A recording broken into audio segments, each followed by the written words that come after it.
Bismillahirrahmanirrahim. Asyhadu an la ilaha illallah wa asyhadu anna Muhammadar Rasulullah. Wa la hawla wa la quwwata illa billahil aliyyil azim.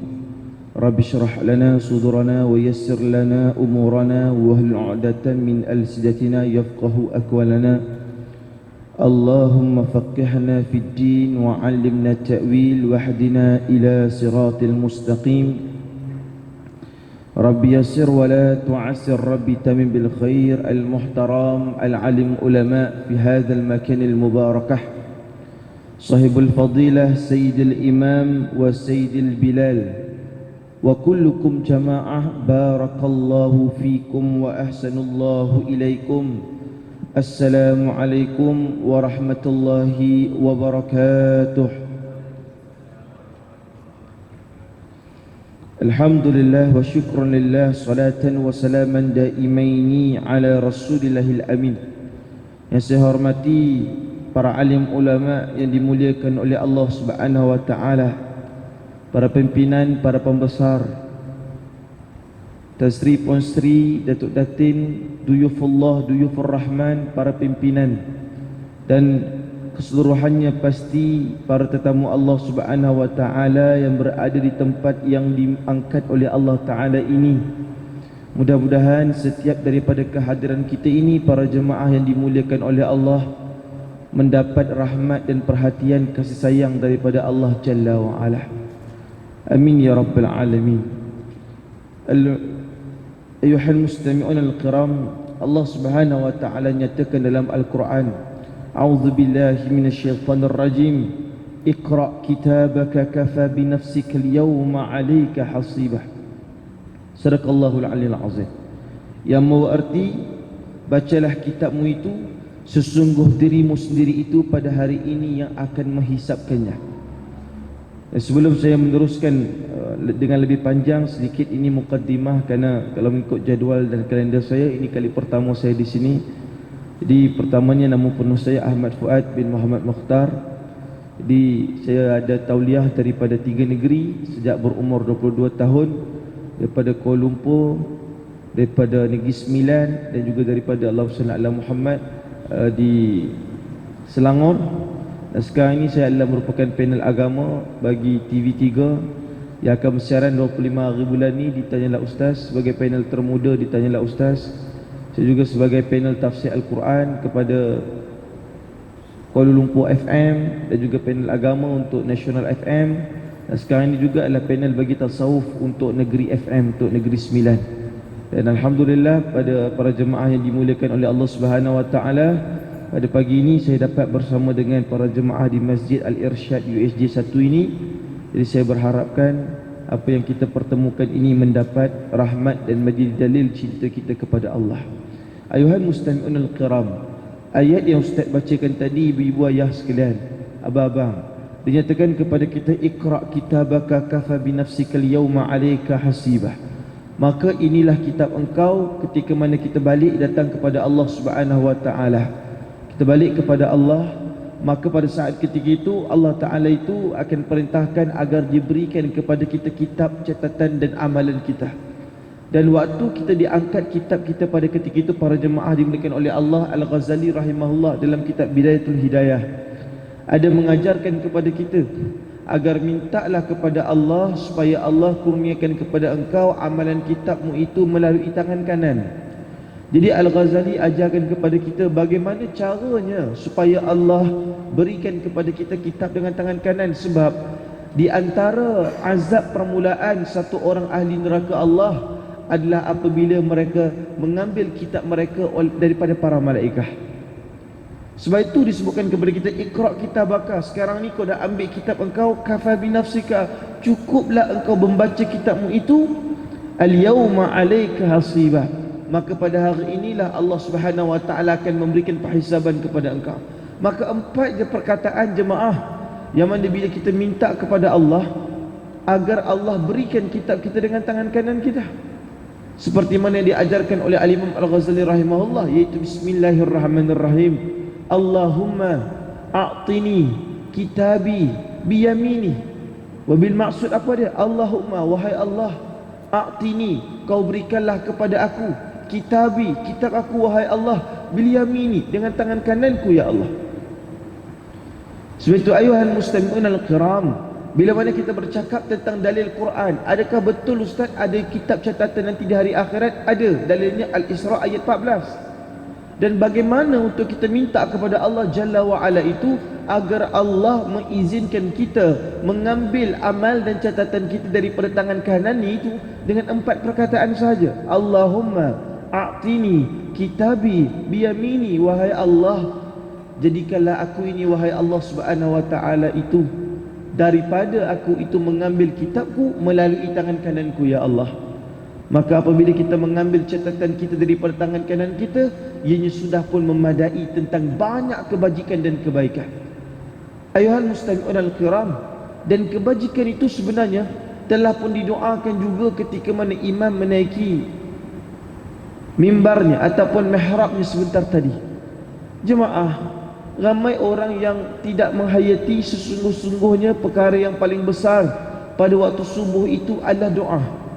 Wa qala al-Anas bin Malik melalui hadis riwayat yang diperlihatkan olehnya ketika mana dia melihat baginda Nabi Muhammad SAW, itu Nabi tidak pernah meninggalkan kunut subuh sebulan sebelum Nabi meninggal.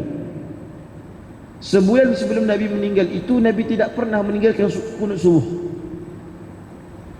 Bahkan para jemaah, yang paling mahal adalah apabila dalam hadis menyatakan kepada kita, wa tajtami'u malaikati laili wal malaikati nahari fi salatil fajr. Maka tidaklah Allah menghimpunkan keseluruhan daripada para malaikat yang bertugas di malam hari dan juga para malaikat yang bertugas di siang hari fi salatil fajr, kecuali pada solat subuh para jemaah sekalian. Sebab itu solat subuh ini ibu-ibu di antara waktu solat yang sangat makbul doanya, tambahan wabil khusus ketika mana doa kunutnya. Sebab itu Masya Allah tabarakallah, kalau kita baca kitab ataupun wiridul latif, kita baca al-ma'furat, kita mungkin baca hadis bahar, ataupun ada orang baca wirid sakran ataupun hizb sakran, kita baca apalah wirid sekalipun para jemaah dimulakan oleh Allah, kalau kita tengok wiridul latif ataupun al-ma'furat, dia akan sebut asbahna ataupun amsayna. Sebab itu wirid lepas subuh ni dan wirid lepas solat yang kedua yang paling Allah Ta'ala himpunkan melalui hadis para malaikat malam dan juga siang itu adalah ketika mana fi salatul asar. Dua tempat ini adalah tempat para jemaah sekalian Allah menghimpunkan para malaikat dah. Dan waktu itu mahal doanya. Apatah lagi paling mahal doa adalah ketika mana Allah Masya Allah tabarakallah mengizinkan kita semua mengaminkan doa kunut. Sebab aminnya doa kunut itu diaminkan oleh ribuan para malaikat. Dalilnya ada sebentar tadi disebutkan. Jadi dalam doa kunut ni pula hanya 3 rukun. Rukun yang pertama para jemaah yang dimuliakan oleh Allah itu adalah rukun doa. 5 doa. Lepas rukun doa masuk rukun kedua iaitu al-maddah. Ma masuk al-maddah? Pujian kepada Allah. Dan yang ketiga, Allahumma salli ala Muhammad, baru masuk salawatan kepada Nabi sallallahu alaihi wasallam. 3 je rukun kunut. Bila kita kata 3 saja rukun kunut para jemaah yang dimuliakan oleh Allah, yang pertama, kalau waqala al-Imam An-Nawawi rahimahullah, Imam Nawawi dia akan baca kunut penuh daripada awal sampai habis, semuanya kuat. Dan Imam Nawawi ni imam mazhab Syafi'i, dan ada lagi sebagian ulama mazhab Syafi'i yang membaca seperti mana kebiasaan pada kita, doa diaminkan beramai-ramai, pujian dibaca masing-masing, yang macam kita buat selalu. 3 je, doa memang diaminkan beramai-ramai, pujian itu ada khilaf antara ulama, khilaf yang kecil furu'iyah. Sebahagiannya diaminkan secara berjemaah dan sebahagiannya lagi dibacakan sendirian, kerana pertama dimulakan dengan doa, yang kedua dimulakan pula dengan pujian kepada Allah, dan yang ketiga diakhirkan dengan salawatan. Cuma kalau Ustaz sebut antara doa yang paling mahal yang ibu-ibu ayah kena aminkan, bila imam sebut waqina birahmatika syarra ma qadait, apa maksud dia? Maksud dia mahal tak? Eksklusif. Apa maksud dia? Waqina birahmatika syarra ma qadait, dengan rahmatmu ya Allah Aku minta agar engkau menepis segala qada-qadar buruk dalam kehidupanku ya Allah. Kalaulah jemaah doa pagi ni tadi ada Allah takdirkan qada-qadar buruk hari ini, nescaya tertepis oleh Allah Jalla wa Ala. Tapi hebatnya ulama, hebatnya orang saleh menyusun doa tersebut. Di akhirnya disebutkan kepada kita, falakal hamdu ala ma qadait. Tetapi Allah, aku syukur atas apa je takdir yang kau kurniakan kepada aku. Itu pada bahagian pujian. Tapi pada bahagian doa, kita minta waqina birahmatika syarra ma qadait. Ya Allah, dengan rahmat engkau aku minta kau tolong tepis semua qada-qadar buruk untuk aku ya Allah hari ini. Amin. Kita pun sebut amin. Diaminkan oleh ribuan para malaikat yang ada di tempat yang barakah ini. Dan disebutkan dalam hadis, para malaikat itu kalau dalam majlis, dia akan berhimpun di tengah-tengah, Allahumma shalli ala Muhammad, di tengah-tengah himpunan para ulama. Bermaksud di dalam majlis ini para jemaah yang dimuliakan oleh Allah, yang akan diadanya itu adalah di bahagian tengah majlis ilmu. Dan diaminkan oleh apa hasrat mereka, dan tarfa'ud darajah, maka Allah Ta'ala pula akan mengangkatkan semua ahli yang berada dalam majlis ilmu, dan Allah Ta'ala itu akan berikan keafiatan kepada mereka. Ayuhal mustami'un al-kiram, yang jauh lebih mahal adalah Allah Ta'ala berikan kita kelebihan pada doa yang pertama. Kenapa? Tuan-tuan, ada dua. Kalau kata kunut tadi, kunut termasuk sunat abad, betul? Abadnya apa maksud dia? Daripada perkataan ba'dha. Apa maksud ba'dha? Sebahagian daripada salat. Abad daripada perkataan ba'dha. Bila kata ba'dha jemaah sekalian, sebab itu kalau tak buat kunut ada sujud sahwi. Sebab dia sebahagian daripada salat. Sujud sahwi pula padanya ada dua kali sujud. Dibacakan dengan subhana man la yanamu wa la yashku. Maha suci Allah yang tidak tidur bahkan tidak lupa. Lepas daripada itu, bila disebutkan sebahagian daripada peribadatan kepada Allah Jalla wa Ala, maka kalau satu orang itu melaksanakan kepada Allah, maka perkara yang paling mahal sebagai para ulama lagi, pertamanya menyebutkan kenapa kena sujud sahwi. Yang pertama jemaah sekalian, pertama ba'dha, dia adalah sebagian daripada solat. Yang kedua, kerana orang itu tertinggal padanya untuk minta hidayah daripada Allah. Jemaah, hidayah ni apakah nikmat? Ada dua jenis nikmat. Satu nikmatul asas, yang kedua namanya nikmatul latif. Nikmatul asas ni apa dia? Yang nazar, yang perkara yang mampu dilihat. Makan, minum, pakai, tempat tinggal, itu semua nikmatul asas. Yang didapati oleh orang kafir, yang didapati oleh orang mukmin. Walakin ni'matul latif, nikmat yang halus. Apa itu nikmat halus? Nikmat halus adalah setiap nikmat, kata Syekh Ahmad Asyawi, yang ianya perlu diminta kepada Allah. Termasuklah nikmat khusyuk dalam solat. Sesiapa yang tidak pernah minta kepada Allah untuk dapat khusyuk dalam solat, maka tidak padanya itu akan dapati perkara tersebut. Dia tak akan dapat. Sebab apa para jemaah sekalian? Termasuklah nikmatul latif adalah perkara yang semua perlu diikhtiarkan. Termasuklah penyucian kepada diri, itu semua nikmatul latif. Satu orang yang tidak mahu menyucikan dirinya dan tidak ada usaha pendekatannya itu, maka Allah tidak akan memustajabkan permintaan dia. Sebab itu semua nikmat yang mesti diusahakan. Hidayah, nikmat yang mesti diusahakan. Khusyuk dalam solat, nikmat yang mesti dibangunkan. Mendapat ketenangan pada jiwa, itu nikmat yang mesti diikhtiarkan. Tidak ada orang mendapat nikmat dalam jiwa jemaah sekalian dengan percuma daripada Allah. La, maafi. Tidak. Itu bukan nikmatul asas, itu nikmatul latif. Itu nikmat yang halus. Sebab itu kita selalu minta kepada Allah Subhanahu wa taala. Bahkan Nabi nak dapat nikmat hati yang tenang pun Nabi minta kepada Allah dengan doa, ya muqallibal qulub, sabbit qulubi ala dinik wa ala ta'atik. Nabi tu nak minta tenang jiwa, Nabi juga minta kepada Allah, wahai yang membolak-balikkan hati, kau tolong tenteramkan dan tetapkan hatiku ini ya Allah di dalam jalan agamamu. Ibu ayah sekalian, Bila kita bercakap tentang perkara ini ayuhal muslimun al-kiram, maka tak ada perkara yang paling mahal di akhir zaman kecuali apabila satu orang itu dia merasai tenang dan tenteram hidupnya bersama dengan Allah Jalla wa Ala. Itulah nikmat yang besar yang hari ini ramai orang sedang dahagakan, yang hari ini ramai orang sedang kehilangan, yang hari ini ramai orang yang sedang terabaikan. Jemaah, hari ini banyak orang guna perkataan penunggang agama. Saya tak setuju. Saya sangat tak setuju orang yang menggunakan istilah penunggang agama. Kenapa?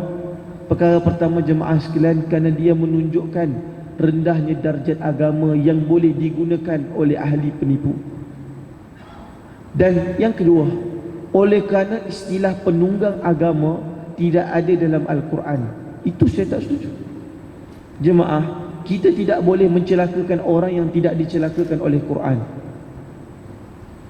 Kita tak boleh para jemaah sekalian menyebut sebagai contoh, meletakkan nama Abu Lahab kepada orang yang kita benci, kerana Abu Lahab itu ada dalam Quran.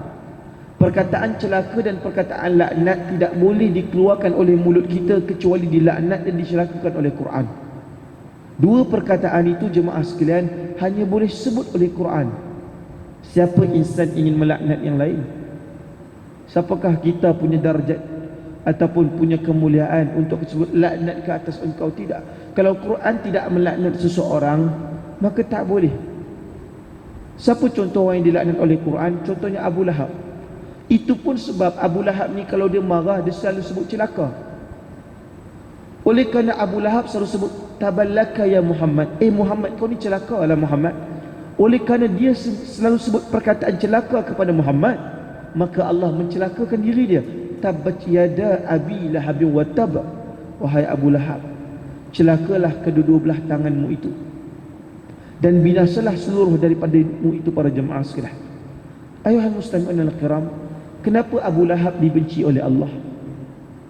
Ada dua tokoh. Bismillah. Satu nama dia Abu Jahal. Apa maksud Abu Jahal? Tuan-tuan biasa dengarkan nama Abu Jahal. Apa maksud Abu Jahal? Maksud Abu Jahal adalah Abu bapa, Jahal kebodohan. Maksud Abu Jahal adalah bapa kepada segala kebodohan. Nama pun dah buruk tuan-tuan. Itu maksud nama Abu Jahal. Sebab itu kita kalau marah orang jangan sebut Abu Jahal. Yang kedua, Abu Lahab, para jemaah yang dimuliakan oleh Allah Subhanahu wa taala. Tapi saya nak bagi tahu, sepanjang tuan-tuan baca Quran, pernah tak tuan-tuan dengar nama Abu Jahal dalam Quran? Pernah tak tuan-tuan jumpa nama Abu Jahal dalam Quran? Tak pernah. Tapi kalau para jemaah yang dimuliakan oleh Allah Subhanahu wa taala, Ustaz tanya, kalau tuan-tuan dengar nama Abu Lahab, maka pernah tak para jemaah yang dimuliakan oleh Allah Subhanahu wa taala jumpa ianya dalam Al-Quran? Pernah. Itu dalam surah Al-Masad. Soalannya, kenapa Abu Lahab jahat ada dalam Quran, Abu Jahal tak dalam Quran? Tuan-tuan tahu tak Abu Jahal ni jahat dia macam mana? Tuan-tuan, saya nak bongkarkan apakah indikator-indikator kejahatan Abu Jahal dulu sebelum kita bahas kepada Abu Lahab. Pertama, jahatnya Abu Jahal, dialah pembunuh dan dialah penyula kepada Sumayyah dan keluarga. Yang sula Sumayyah Abu Jahal. Tuan-tuan, yang buli Sumayyah, apa cara mereka buli Sumayyah dan keluarga? Pertamanya, antaranya mereka menyula Sumayyah dan keluarga. Yang kedua, mereka mengambil kepala Sumayyah dan keluarga, direndamkan dalam air dan diangkat kembali. Siapa yang buli orang tenggelam dalam air, angkat balik, itu perangai Abu Jahal. Kerana Abu Jahal telah melewati perkara itu, masukkan rendam kepala dalam air, keluar balik. Dan perangai Abu Jahal juga jemaah adalah menyeret keluarga mereka di tengah padang pasir yang panas. Menyeret, dia akan tarik dia. Itu jahatnya Abu Jahal. Dan jahat juga Abu Jahal dan kuncu-kuncunya, dia jugalah yang meletakkan najis di atas kepala Nabi ketika mana Nabi sedang salat menghadap kepada Kaabah. Namun Ustaz, macam mana jahat Abu Lahab sehingga sejahat-jahat Abu Lahab ianya dinyatakan dalam Quran? Pertama jemaah sekalian, Abu Lahab Dia ialah merupakan seorang daripada pakcik Nabi. Orang semua tahu Abu Talib tu pakcik Nabi kan. Tapi Abu Lahab juga tuan-tuan, dia adalah merupakan saudara kepada Nabi. Yang mana waktu Nabi lahir, Abu Lahab telah pun merdekakan hamba dia, namanya Suwaibah. Tuan-tuan tahu tak? Oleh kerana gembira lagi, Suwaibah itu lepas dimerdekakan, Suwaibah ni orang perempuan, setelah mana dimerdekakan oleh Abu Lahab, maka Suwaibah terus dilantik menjadi ibu susuan kepada Nabi. Nabi ada 3 ibu susuan. Yang pertama, para jemaah yang dimuliakan oleh Allah, Nabi ada Ummu Aiman, Nabi ada Suwaibah, Nabi ada juga Halimatus Sa'diyah. Yang popular Halimatus Sa'diyah. Suwaibah dan juga Ummu Aiman ni dia tak popular sangat. Tetapi Nabi ada 3. Suwaibah ni pula adalah bekas hamba abdi kepada siapa dia? Kepada Abu Lahab. Itu yang pertama. Yang kedua, kerana Abu Lahab ni, para jemaah yang dimuliakan oleh Allah, dia menggelar dirinya sebagai Baitul Mal. Hari ni Baitul Mal maksud dia apa? Rumah wang, betul. Tapi Baitul Mal maksud Abu Lahab dulu adalah dialah pemilik kepada seluruh kekayaan yang ada. Dan yang ketiga, kerana Abu Lahab adalah penguasa, dia orang politik. Dan dia menggunakan kuasa politik yang dia ada di Mekah untuk memboikot apa-apa gerakan Nabi. Dia menggunakan kuasa dan pengaruhnya itu. Dia tidak sebesar Abu Jahal, kerana Abu Lahab lebih besar daripada Abu Jahal. Dia ada kuasa kaya, dia ada pengaruh, dan dia juga ada kekuasaan. Yang keempat, para jemaah yang dimuliakan oleh Allah, oleh kerana Abu Lahab telah pun menyuruh kepada anak-anaknya untuk qati'atur rahimi, untuk memutuskan silaturahim. Dia ni sejak Nabi buat dakwah secara terbuka, dia minta anak-anak dia supaya langsung tak ziarah dan berkawan dengan anak-anak Nabi sallallahu alaihi wasallam. Siapa yang bergaduh dengan adik-beradik dia, dia bergaduh, dia ajak anak-anak dia masuk dalam pergaduhan tersebut, itu perangai Abu Lahab, para jemaah sekalian. Kalau kita nak gaduh dengan Balong, dengan Pak Long, dengan Mak Ngah, dengan Mak Teh, kerana ada isu-isu yang menjadi keperluan kepada kita, jemaah sekalian, bergaduh dan berbaiklah. Bergaduhlah dalam war discussion, war room. Mana kita nak debat, debatlah dengan keluarga kalau perlu debat. Tapi wajadilhum iya ahsan. Kita nak bahas dalam keadaan baik, tapi kena open minded. Lepas itu berbaiklah. Ada discussion, tapi hormat yang tua, manakala sayang pula yang muda. Tapi Abu Lahab bergaduh dengan Nabi sebagai saudara dia, dia boikot. Dia tak nak bawa keluarga langsung datang. Ini yang berlaku di Makkah Al-Mukarramah suatu ketika dulu. Sebab itu Quran sebut lagi. Pertama, apa ada lagi? Pertama, dia ni ada dalam Quran, antara sebabnya kerana dia selalu mencelakakan Nabi. Allah Ta'ala sebut tabbat yada abi lahabin wa tab, celakalah engkau. Oleh kerana dia dulu mencelakakan Nabi, Allah mencelakakan dia sampai seluruh daripada umat manusia hari ini mencelakakan Abu Lahab. Dunia jemaah kurang lebih ada 7 bilion umat manusia. 1.8 bilion kalau kita ikut fakta barat menyatakan itu adalah penganut kepada agama Islam. Namun yang mana mayoritasnya hari ini disebutkan sebahagiannya lebih daripada 250 million hingga ke 270 million, majoritinya adalah rakyat daripada negeri Republik Indonesia. Majoriti negara umat Islam yang paling ramai. Tetapi para jemaah yang dimuliakan oleh Allah, tetapi Allahumma salli ala Muhammad wa ala alihi wasallam, ketika mana Abu Lahab melakukan serangan kepada saudaranya sendiri, iaitu Nabi Muhammad sallallahu alaihi wasallam, disebutkan lagi ma aghna anhu maluhu wa ma kasab. Maka pada saat ketika itu, kekayaan yang kau punya wahai Abu Lahab, semuanya tidak akan berjaya untuk kau digunakan. Disebutkan wa mura'atuhu hammalatul hatab. Dan di antara lagi kegagalan yang berlaku kepada Abu Lahab adalah kerana dia gagal dalam mendidik isteri dia. Gagal didik isteri. Isteri dia ni akan menjadi pemberitahu kepada dia bahawa Allahumma salli ala Muhammad, para jemaah sekalian, apa-apa pergerakan Nabi, Bila Nabi dapat anak baru, tuan-tuan, Nabi ada 7 anak. Tetapi 3 anak lelaki Nabi semuanya meninggal awal. Tuan-tuan ada rasa sedih kan kalau ada anak meninggal. Tapi Nabi ada anak meninggal awal. Nabi ada Abdullah, Nabi ada Ibrahim. Para jemaah yang dimuliakan oleh Allah Subhanahu Wa Taala, Nabi ada Abul Qasim. 3 anak Nabi meninggal dunia umur 2 tahun. Padanya itu ada pula meninggal dunia umur 4 ke 5 hari. Dan ada juga meninggal dunia pada umurnya 15 bulan. Anak lelaki Nabi semua meninggal dunia sebelum cukup umur 2 tahun. Dan tinggallah 4 orang anak perempuan Nabi. Mereka ni gembira bila Nabi punya anak ni hilang ataupun mati. Dia bukan suka, dia bukan apa, dia suka.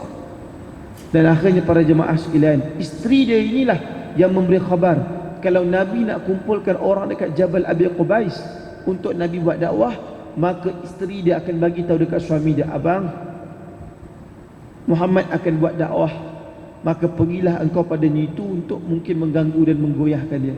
Sebab isteri dia pun nak jaga kepentingan dia. Tuan-tuan tahu tak, Abu Lahab ni disebut dalam ulama tafsir, dia mempunyai wajah yang sangat putih. Dan isterinya pula digelar nama isteri dia Urwah, ataupun dipanggil sebagai Ummu Jamil. Apa maksud Ummu Jamil? Ibu kepada segala kecantikan. Ibu kepada segala kecantikan. Dan akhirnya para jemaah yang dimuliakan oleh Allah Subhanahu Wa Taala disebutkan fi jidiha hablum mim masad. Tuan-tuan, ayah-ayah, ibu-ibu sekalian, tuan-tuan pernah nampak anjing kan? Tuan-tuan pernah nampak tak anjing yang ada tali dekat leher dah? Pernah Jemaah sekalian, kalau Quran sebut nanti di hari akhirat, macam itu jugalah keadaan Abu Lahab. Akan ada tali pada leher Abu Lahab, tetapi tali yang ada di leher Abu Lahab itu adalah tali yang bersimpul. Simpulnya tali tersebut akan mencekik Abu Lahab sampai dia rasa sakit, mencekik dah.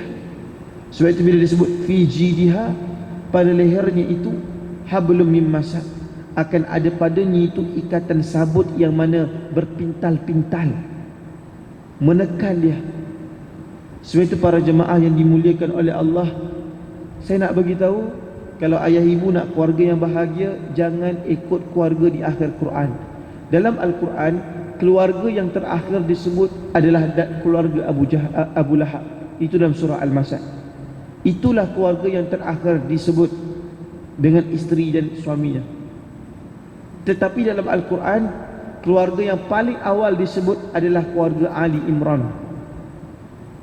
Biar kita jadi keluarga di awal Quran, bukan jadi keluarga di akhir Quran. Ya, Al-Baqarah itu juga bercakap tentang keluarga yang mana seorang anak yang soleh penjaga kepada sapi betina. Itu sebenarnya kisah Al-Baqarah. Al-Baqarah ni tuan-tuan, kisah kekeluargaan hakikat dia. Tetapi Ali Imran adalah satu kisah yang lebih sempurna tentang indikasi kekeluargaan. Jadi kita kalau nak jadi keluarga yang bahagia, yang diberkati oleh Allah, belajar surah Ali Imran dan jadi macam keluarga Ali Imran, keluarga yang paling awal Allah Ta'ala nyatakan dalam Quran. Berbanding, jangan kita jadi keluarga yang akhir yang disebutkan dalam Quran, iaitu dalam surah Al-Masad. Sebab itu ayuhal muslimun al-kiram, ibu dan ayah yang dimuliakan oleh Allah Subhanahu Wa Ta'ala, kita ingin menepis segala kelemahan dan kekurangan yang ada dalam kehidupan kita, termasuklah kita nak minta kepada Allah Subhanahu Wa Ta'ala agar Allah itu menjadikan kita di kalangan orang-orang yang alim, yang warak, yang kasih kepada Allah Subhanahu Wa Ta'ala. Para jemaah yang dimuliakan oleh Allah, perkara-perkara macam itu, macam saya sebut tadi, oleh kerana kita nak menepis apa yang berlaku kepada watak-watak Abu Lahab, kita nak berbalik kepada ni'matul latif itu tadi. Apa lagi termasuk ni'matul latif, tuan-tuan? Ni'mat yang halus. Apa lagi termasuk, Ustaz?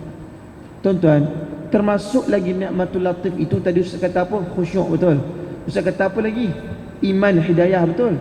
Tetapi termasuk juga ibu-ibu ni'matul latif itu adalah firasat. Tahu tak firasat? Gerak rasa perasaan. Firasat ni ibu ayah sekalian, Dia bukan benda yang tak ada hadis, tak ada dalil. Ada dalil dia. Apa tu Ustaz dalil dia? Disebutkan daripada Ibnu Abi Haitim, daripada Nabi SAW melalui satu hadis yang marfu', dinyatakan kepada kita, ittaqu firasatal mu'min fa innahu yanzuru binurillah. Disebutkan, takutlah engkau kepada firasat orang-orang yang beriman, kerana sesungguhnya dia melihat dengan cahaya daripada Allah. Itu hadis marfu' yang diriwayatkan oleh Ibnu Abi Hatim. Dan firasat ni ibu ayah sekalian, daripada mana dia dapat Ustaz? Daripada mana? Daripada tahajud dia. Orang yang bangun malam ni para jemaah sekalian, Allah Ta'ala akan bagi dia satu perasaan yang jauh lebih dahsyat. Itu orang soleh. Kalau macam saya ni orang kotor tuan-tuan, saya ni ahli maksiat, banyak kekurangan kepada Allah, banyak dosa kepada Allah. Yang paling saya takut adalah fasik. Tuan tahu tak apa maksud fasik? Cukuplah sesiapa yang ada padanya hatif, yang ada telefon bimbit, untuk dia digelar sebagai orang fasik. Saya ada telefon bimbit tuan-tuan. Kerana apa Ustaz? Kerana para jemaah sekalian, yang pertamanya adalah kerana bila para jemaah ada segi telefon, satu hari tuan-tuan sukar untuk tidak melihat mana-mana aurat perempuan.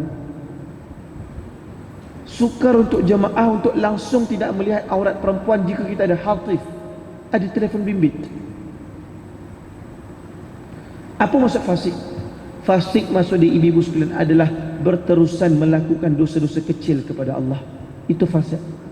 Tuan-tuan, agak-agaknya tuan-tuan dapat lepas ke daripada istilah itu? Berterusan melakukan dosa-dosa kecil kepada Allah, daripada hari ke hari. Sukar. Bila mana kita kata sukar para jemaah yang dimuliakan oleh Allah? Sebab itu, Masya Allah Tabarakallah, sukar pada kita. Kadang-kadang kita pun tak tahu apa peringkat kita.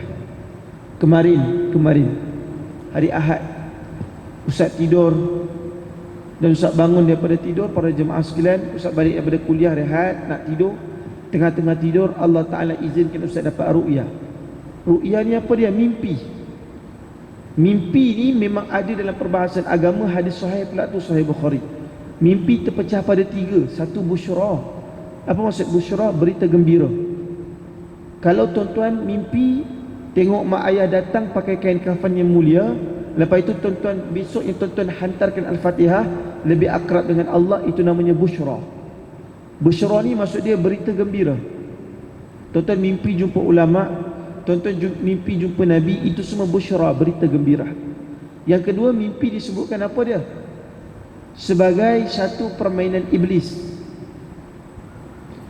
yang mana mereka akan mengganggu khususnya mereka yang tidur dalam keadaan berjanabah, tidur dalam keadaan mandi junub. Nabi tidak pernah tidur setelah mana Nabi bersama dengan isterinya. Nabi pasti akan membersihkan dahulu, baru Nabi tidur. Sebab di antara adab untuk tidur adalah menyucikan diri mereka sebelum menghadap kepada Allah. Tidur adalah sekecil-kecil kematian, tetapi tidur bukanlah mengeluarkan roh daripada jasad. Roh tak akan keluar kalaupun tuan-tuan tidur. Yang istilah kata kalau kita tidur roh keluar, itu tak ada asal dalam agama. Kalau roh keluar waktu kita tidur tuan-tuan, nescaya tiada sakit sakaratul maut. Yang menyebabkan sakitnya sakaratul maut itu adalah bagi memisahkan roh dan juga jasad. Itu punca sakit sakaratul maut. Dan bahkan Nabi juga tak mampu menjawab apakah persoalan berkaitan dengan roh. Nabi tak boleh jawab. Disebutkan waqur rabbi, maka sesungguhnya Tuhanku lah yang lebih tahu apa-apa berkaitan dengan roh. Jadi tidur tidak mengeluarkan roh. Dulu waktu kita kecil cakap apa? Kalau tidur conteng muka, nanti roh tak tahu nak masuk kat mana. Tak baik macam itu. Kalau kita ada patung dalam rumah, nanti roh masuk pula dalam patung. Tak, patung memang tak boleh ada dalam rumah. Makruh tahrim, makruh yang boleh bawa kepada haram. Kecuali boleh ada patung kat rumah tersebut jika ada budak-budak. Orang dewasa tak boleh. Apatah lagi yang sempurna, tak boleh. Para jemaah yang dimuliakan oleh Allah Subhanahu wa taala. Cumanya masya-Allah tabarakallah, yang nyatakan ayuhal muslimun al-kiram, ketika mana perbincangan dan perbahasan para alim ulama berkaitan tentang amalan-amalan yang akan dilaksanakan, Bila dinyatakan tentang satu orang yang nak ada gapai yang dia nak sampai kepada Allah Subhanahu Wa Taala berkaitan tentang roh dia, yang dia dapat firasat dia, yang dapat dijalan kepada Allah Subhanahu Wa Taala, maka tidak lain dan tidak bukan adalah dia mensabitkan apa yang ada pada hati dia dengan mengikat roh dia pada rohani dia dengan akrab kepada Allah Subhanahu Wa Taala, dengan akrab kepada Allah Subhanahu Wa Taala. Sebab itu yang pertama tadi saya sebutkan para jemaah yang dimuliakan oleh Allah Taala, tadi busyra, yang kedua mainan iblis, dan yang ketiga mimpi. Itu menurut Sahih Bukhari adalah apa dia? Pembawakan pemikiran. Tiga benda ni. Kemarin Ustaz tidur dan apa yang Allah Ta'ala bagi ru'yah, dapat satu mimpi ni yang agak tidak sedapkan hati Ustaz. Mimpi tu dia tunjukkan bahawa Mekah, Madinah, kota suci ni akan dimasuki oleh ahli-ahli maksiat. Dasar kemuliaannya itu akan digubah dengan ianya akan jadi seperti mana tempat pelancongan yang amat dahsyat. Dan ahli maksiat setelah ini akan berpusu-pusu menuju kepada Saudi Arabia, kerana nanti akan ada banyak lagi hiburan yang besar menjadi ahli maksiat, yang mana akan kembali insan itu kepada ahli jahiliah. Itu yang saya dapat rasa dalam mimpi saya. Dan waktu itu saya cari, ya Allah, dalam keadaan risau saya cari apa punca ni ya Allah. Saya cari, saya minta dalam mimpi saya. Sampailah dalam mimpi saya itu saya bertemu dengan satu orang berbadan besar, dalam keadaan penuh dengan kenyang, dalam keadaan penuh dengan gelap, dan dia rasa teruja bila dia dapat menyesatkan banyak umat. Saya tengok dia, saya sebut dekat dia, ya ayuhal iblis, wahai iblis. Saya cakap dekat dia, saya tak tahu dia siapa pun. Saya cepat-cepat baca surah Al-Baqarah ayat 102. Dia pandang saya, dia kata, aku tak sangka masih ada orang lagi beramal dengan ayat ni, Al-Baqarah 102. Dan dia rasa bangga dan dia rasa seronok bila mana dia dapat menyesatkan umat manusia. Saya baca lagi ayat dekat dia sampai saya terjaga daripada tidur saya. Takut tu saya terjaga daripada tidur saya. Saya takut umat terlalai, para jemaah yang dimuliakan oleh Allah. Sebab itu saya betul-betul menyuruh seluruh daripada para ulama, termasuklah ulama-ulama yang ada di Mekah, di Madinah, dan seluruh ulama seluruh seantero dunia, agamawan-agamawan yang ada, pergilah turun ke jalanan, pergilah turun untuk membukakan suara entum dengan satu tekanan yang jauh lebih besar. Kerana kalau lebih banyak kita ini perlahan, kita tidak menggunakan seluruh tenaga, tuan-tuan, kita akan hanyut dan kita akan lemah. Di Indonesia, ulama-ulamanya termasuk Kiai Hashim Al-Asy'ari, ketika mana ingin menentang Belanda, dia telah pun meletakkan darah dia, meletakkan tengkuk dia untuk mempertahankan Indonesia ni, tuan-tuan. Negara yang mendapat merdeka kerana lawannya ulama dengan barat, itu Indonesia, sehingga selesai. Itu sebab Indonesia ni, tuan-tuan, dia punya hormat ulama sangat hebat, sebab ulama lah punca mereka merdeka, tuan-tuan, khususnya Nahdlatul Ulama.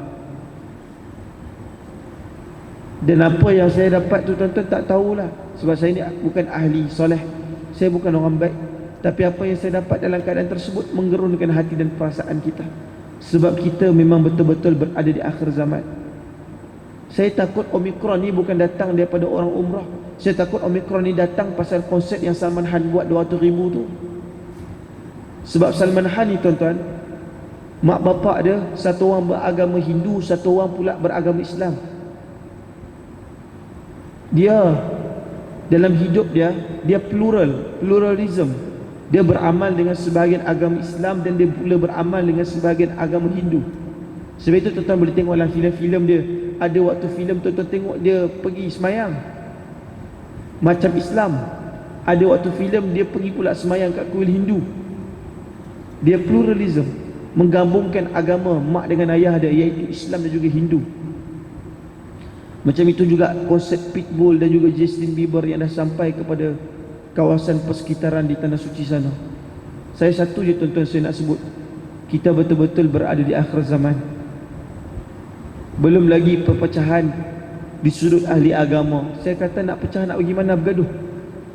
Buka Facebook ni, buka aib ni buka aib ni, nak pergi mana? Al-ibadatu fi harji ka hijratin ilayah. Dalam hadis disebutkan kepada kita, mereka yang beribadah kepada Allah ketika mana umat manusia sedang hiruk pikuk dan huru-hara, tuan-tuan, maka mereka seperti mana berhijrah kepada Nabi sallallahu alaihi wasallam. Tidak ada zaman lain yang hiruk pikuknya sedahsyat ini, tuan-tuan, kecuali kita sedang melalui zaman yang sangat hiruk.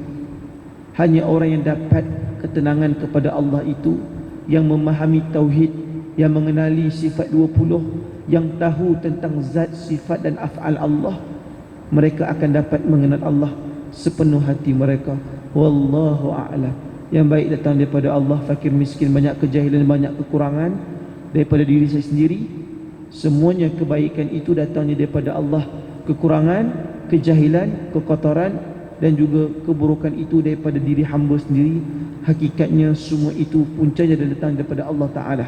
Terima kasih di atas perhatian, sangat hargai di atas kehadiran. Mudah-mudahan kita diampunkan oleh Allah dalam syurganya, di dalam keredaan. Wallahu alam. Sama-sama kita berdoa kepada Allah Ta'ala insyaAllah.